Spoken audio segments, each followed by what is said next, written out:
AIADMK மாஜிக்களுக்கு cut out, திமுக ஊபிக்களுக்கு get அவுட்டா? திமுகவில் 19 சீட்டுகளை அள்ளிய அம்மா பிள்ளைகள்.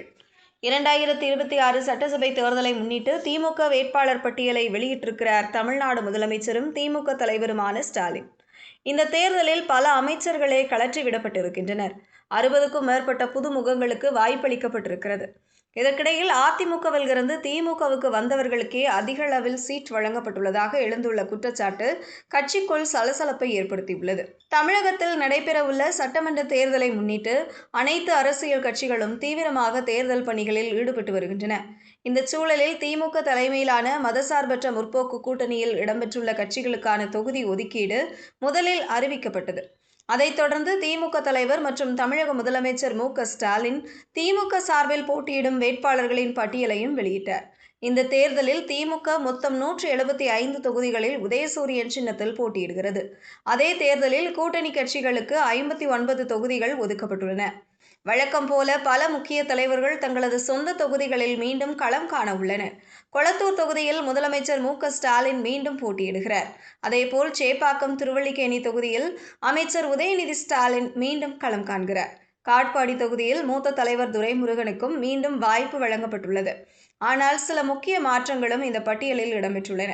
கடந்த தேர்தலில் கரூர் தொகுதியில் வெற்றி பெற்ற முன்னாள் அமைச்சர் செந்தில் பாலாஜி இந்த முறை கோவை தெற்கு தொகுதிக்கு மாற்றப்பட்டுள்ளார். இது கொங்கு மண்டல அரசியலில் அதிர்ச்சி தரும் முடிவாக பார்க்கப்படுகிறது. இந்த நிலையில் தற்போது அதிகமாக பேசப்படும் விஷயம் என்னவென்றால், அதிமுகவில் இருந்து திமுகவுக்கு வந்தவர்களுக்கு அதிக முக்கியத்துவம் வழங்கப்பட்டுள்ளதுதான். குறிப்பாக மொத்தம் 19 பேருக்கு இந்த முறை வேட்பாளராக வாய்ப்பு வழங்கப்பட்டுள்ளதாக தகவல்கள் வெளியாகியுள்ளன. இது கட்சிக்குள் சிலரிடையே அதிருப்தியை ஏற்படுத்தியுள்ளதாக கூறப்படுகிறது. கடந்த காலங்களில் அதிமுகவில் இருந்து திமுகவுக்கு தாவிய சில முக்கிய தலைவர்களுக்கு ஏற்கனவே முக்கிய பதவிகளும் அமைச்சரவை பொறுப்புகளும் வழங்கப்பட்டிருந்தது. அதில் செந்தில் பாலாஜி, முத்துசாமி, ரகுபதி, ஏவ வேலு போன்றவர்களுக்கு முக்கிய துறைகள் வழங்கப்பட்டிருந்தது குறிப்பிடத்தக்கது. இந்த தேர்தலிலும் அதிமுகவில் இருந்து திமுகவுக்கு வந்தவர்களுக்கே அதிக அளவில் சீட் வழங்கப்பட்டிருப்பதாக குமுறுகிறார்கள் திமுக உடன்பிறப்புகள். அதன்படி தேனி மாவட்டம் போடி தொகுதியில் ஓ.பன்னீர்செல்வம், ஒரத்தநாடு தொகுதியில் வைத்தியலிங்கம், ஆலங்குளம் தொகுதியில் மனோஜ் பாண்டியன், விளாத்திகுளம் தொகுதியில் மார்க்கண்டேயன் ஆகியோர் போட்டியிட உள்ளனர்.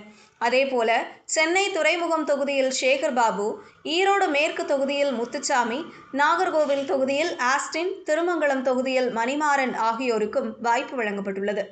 மேலும் முதுகுளத்தூர் தொகுதியில் ராஜகண்ணப்பன், அருப்புக்கோட்டை தொகுதியில் சாத்தூர் ராமச்சந்திரன், திருவண்ணாமலை தொகுதியில் ஏவ வேலு, கோவை தெற்கு தொகுதியில் செந்தில் பாலாஜி ஆகியோருக்கும் மீண்டும் வாய்ப்பு வழங்கப்பட்டுள்ளது.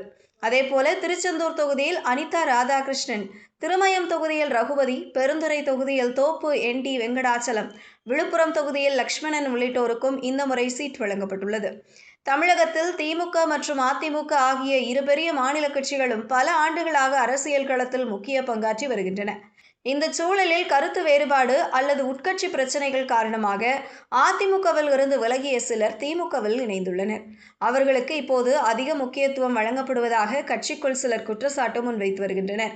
ஏற்கனவே நீண்ட காலமாக கட்சியில் உழைத்து வரும் சில பழைய நிர்வாகிகள் பின்னுக்கு தள்ளப்பட்டு அதிமுகவில் இருந்து வந்தவர்களுக்கு அதிக சீட் வழங்கப்பட்டுள்ளதாக ஏற்பட்டுள்ள அதிருப்தி வரும் தேர்தலில் சில இடங்களில் ரிசல்ட்டில் எதிரொலிக்கும் என்கின்றனர் திமுகவினர்.